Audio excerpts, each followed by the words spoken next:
Hey everybody, Min here. Welcome to Your House Fitness. Today we are going over the banded arm circles. There's quite a few names it goes by. I like calling that because it just sounds like gym class. We used to do the arm circles to warm up before phys ed. The only difference is we'll be using a resistance band. I recommend starting as light as possible. This isn't a resistance exercise. It's just a stretch, but you want some tension to get the muscles to activate. The way you do this exercise is quite simple. You just start with a good base. You don't want to be too narrow or very slouched. Good neutral spine. You want to sit into it a little bit so you have a good place to do your movement from. If you're loose, you'll actually start stretching from other places instead of your arms. So I'm just going to hunker down first and foremost.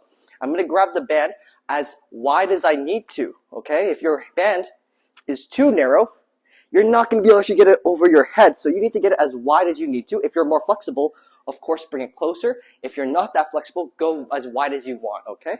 Now, all we're going to do is start by rolling our shoulders, okay? Because this is actually the primary movement that you're doing. This exercise is very hard to do if your shoulders are up in your neck, which is typically what happens when you spend a lot of time at the office or you're sitting in front of a screen a lot. So we're just trying to get out of that position that we're in all day. And we're going to roll our shoulders back, and my arms are going to follow my shoulders as they come up and around. Up here is typically where you feel the stretch the most. Down here, we're just kind of we're getting the motion going. We're building up that momentum.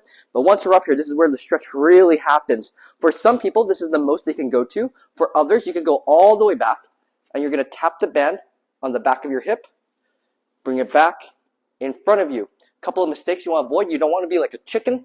Okay, what I mean by that is people will start really well, and they'll chicken their head through, and then the neck muscles will be too engaged, your traps. It becomes too hard to bring it back and around, at least with your shoulders down, which is the primary goal here, okay? So if that's the issue, go wider, go lighter with the band, and work at a rate that you're able to fluidly move your shoulders in this motion. Thank you all so much for joining us. We'll see you next time.